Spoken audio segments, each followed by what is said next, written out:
Did you know your voice needs 8 hours of sleep? But how do you fall asleep when you just don't feel tired, or at least your brain isn't tired?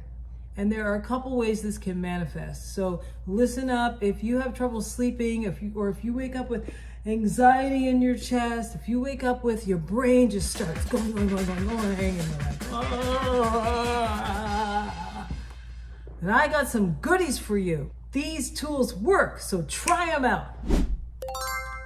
If you are not already doing the things I recommend, which are putting your phone away at least 1 hour before you go to bed so you can re-regulate your nervous system and you can get your brain back online. I have my clients do an assignment to help them regulate their nervous system and fuel for the day and sleep better. Number one is they write a waking letter to themselves. What would you want to hear when you wake up? What is the best thing that you could possibly tell yourself that will help you feel like, yeah, I'm gonna be okay and have a good day? You especially need this if you're someone that suffers from anxiety or even depression, right? And you want to get in a space when you write this letter, if you haven't already done it. You want to get in a space of love. You want to be real for yourself, and you want to be able to tell yourself the things. What would the waking you need to hear? I mean, my letter is like, grand rising, sweet, secure, safe, dot. Why did I put that? Because I might not always feel sweet, I might not always feel secure, and I might not always feel safe. So that's just the beginning. I could go on, like my letter's kind of long, but then you also need to have a letter that you write to yourself before you go to bed. And this letter is going to help you process your day. It's going to help you, like my letter says, Dear Dot, I want you to think about how you felt today. Know that whatever you felt, you were a light on this planet. Aww. Okay, let me stop. I'm just sharing this because it's really helped me to put things into perspective. If you don't put the thoughts that are coming from your mind that you want to know into your brain before you go to sleep, but you have a phone in front of you, you're going to get everyone else's thoughts, ideas, opinions lodged in your brain. And of course you're going to be stressed out. Like, of course you're going to be stressed. Does this not make sense? So I am showing you how to deprogram yourself from this, how to soar in your day, because you're in alignment with who you are and what you know. And you need to know what you bring before you sing, before you speak, before you really do anything. If you want to be comfortable, anxiety is only present in the body because you bought into some kind of a lie or misunderstanding that is not true, or you misuse your imagination. Oh, what if this bad thing happens? Oh my gosh, what if this happens? And then this person will probably do this. See, I'm misusing my imagination, people. I'm misusing my imagination. You've got to be able to catch yourself. If you don't catch yourself from misusing your imagination, it'll make you crazy. So you drop in and you regulate these things. So now I'm going to share with you, if you've already done that, which is turn your cell phone off at least an hour before you go to bed and put it far away from your bed. An alarm clock was invented for a reason. We are not supposed to use cell phones to wake us up. Don't even get me started. All the EMFs and crap that come off of that. On top of that, just the fact that you are sleeping with your partner, which is now a digital item, it's not healthy for the body, it's not healthy for the mind, it's not healthy for the soul. Get rid of it. Get it out of your bed, get it out of your room, get it out of your life. All right, maybe I got carried away. Now that you've got that out of the way, if you're still finding that you're waking up too early, or when you're waking up, you're just like, a zombie. This is what you can do. So I'm gonna act this out. I'm laying in bed, and all of a sudden, get out of bed. I'm awake. Look at the clock. Oh my gosh, it's only 4 o'clock. I don't have to get up till 6 o'clock. But I'm awake. I should probably pee. No. So you have to pee. If you don't have to pee, this is what you're going to do.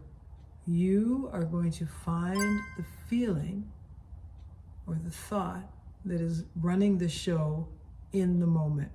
If it's, oh my gosh, I have tightness in my chest and I have 2 hours that I still can't sleep, but I'm not, this anxiety's here.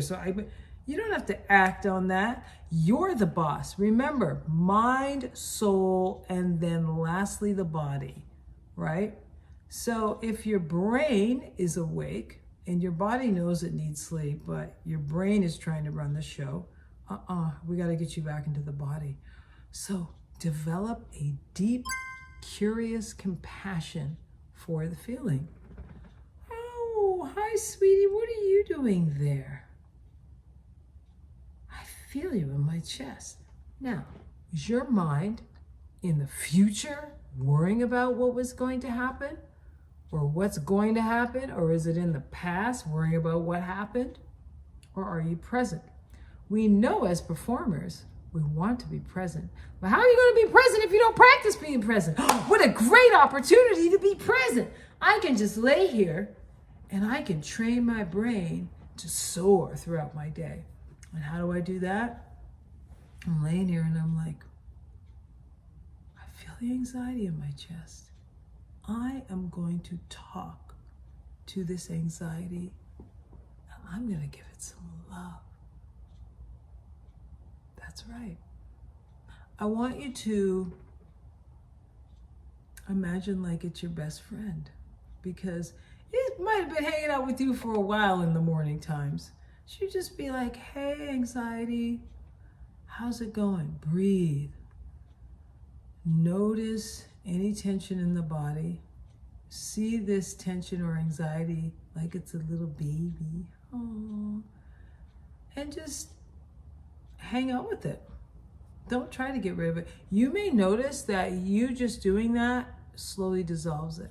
But if it doesn't, that's also okay. I want you to just lay there with it and tell it, do you mind if I just sit with you and observe you lovingly? And then hopefully it'll be like, yeah, go ahead. We know it from neuroscience that atoms act differently when they know they're being observed. So observe it. Breathe.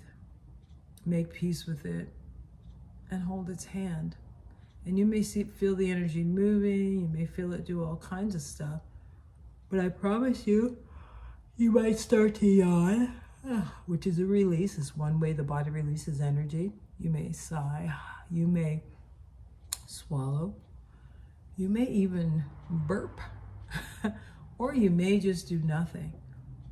But you have chosen to develop a loving and curious relationship with that energy. And I can promise you, if you stay with that and you don't make a story around it, and just imagine yourself holding the hand of the anxiety and being with the anxiety, being with and observing it with a curiosity and a compassion, you will either one of two things.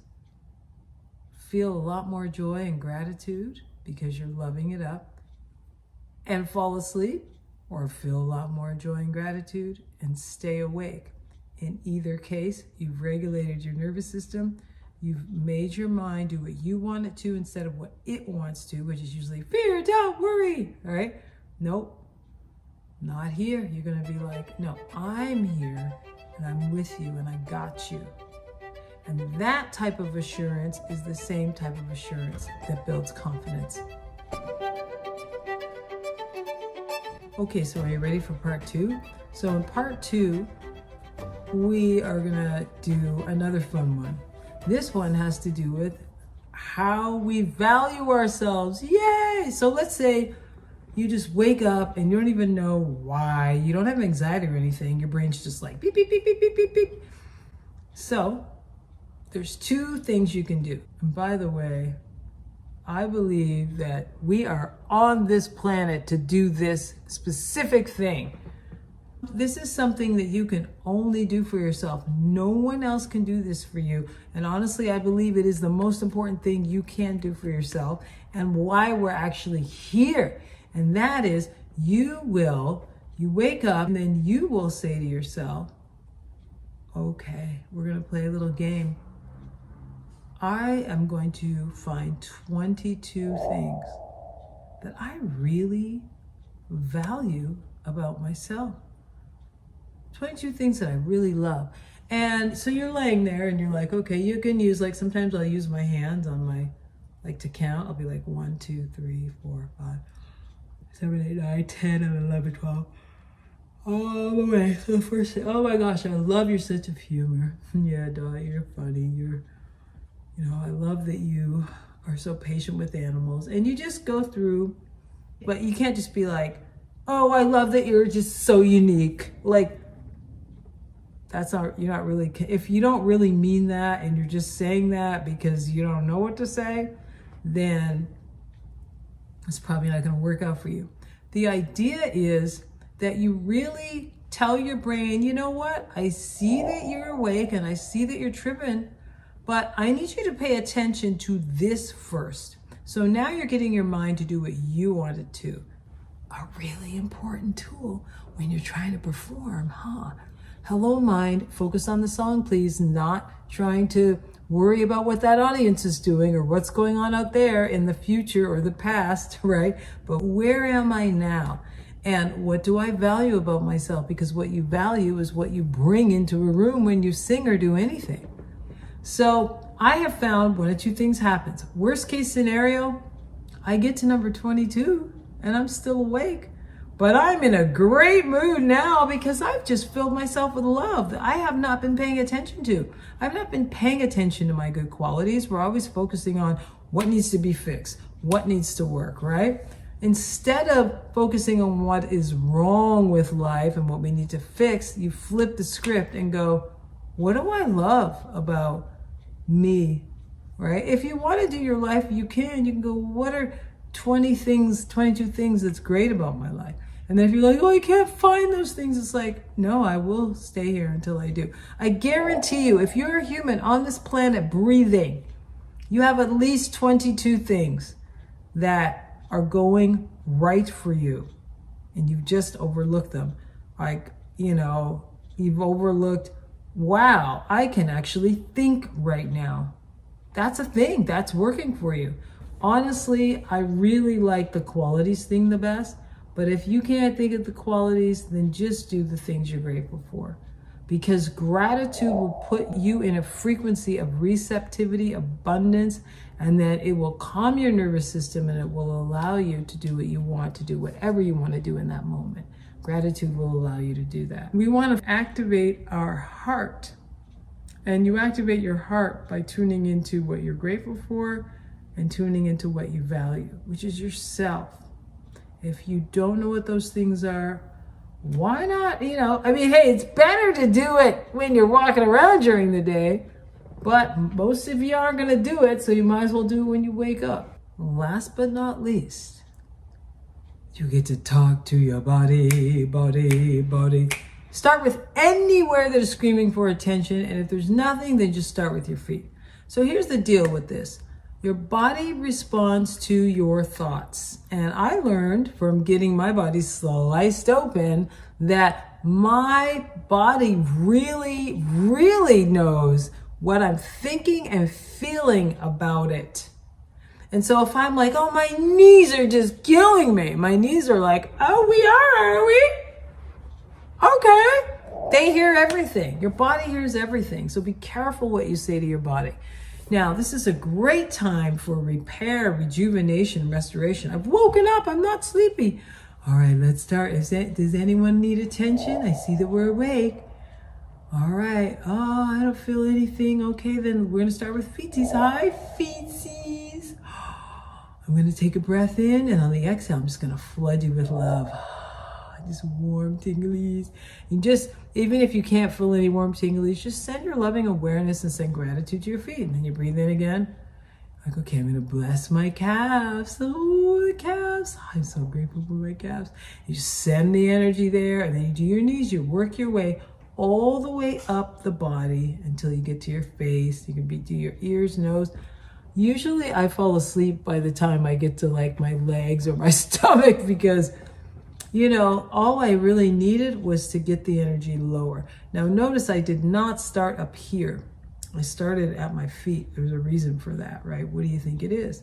When we have anxiety, when we're thinking, when our ego is trying to take over, all the energy's up here.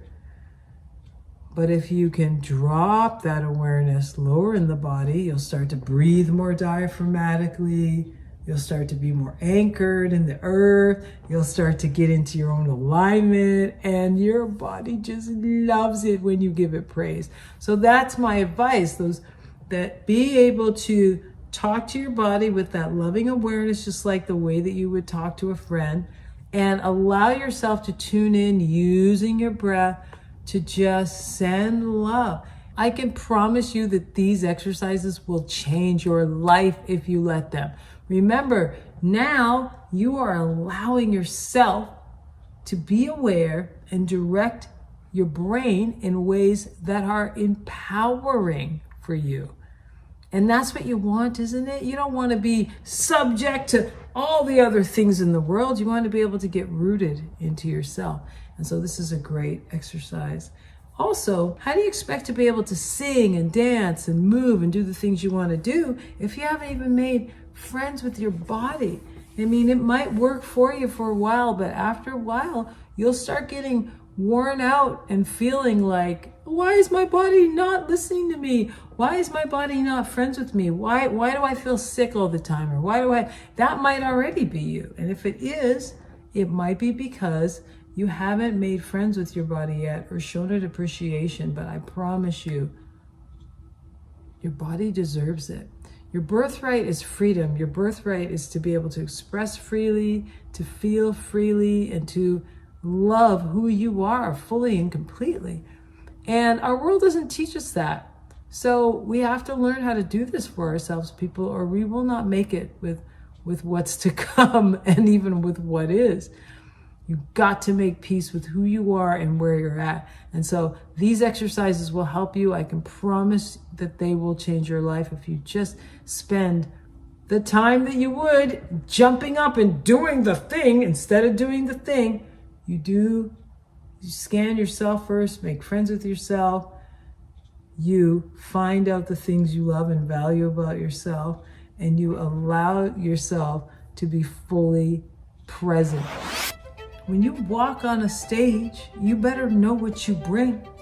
You better know who you are. And if you think it's about all of the notes that you're hitting, no, honey, that's the icing on the cake. When you walk on that stage, you bring that divine spark that is you. And if you're in touch with that spark, it lights up the spark in other people. We are not human doings. Oh, I'm singing. We are human beings. And then we do. Once we get into our heart, once we decide, yes, I want to be here, I'm connected to the earth. If you found these exercises helpful and you want to learn more about how to rewire your nervous system, be present in your body and confident, then visit breatheintoyourpower.com. And you can learn more about this in my book, Breathe Into Your Power. Or you can visit me at COREVocalPower.com and schedule a complimentary phone consult today.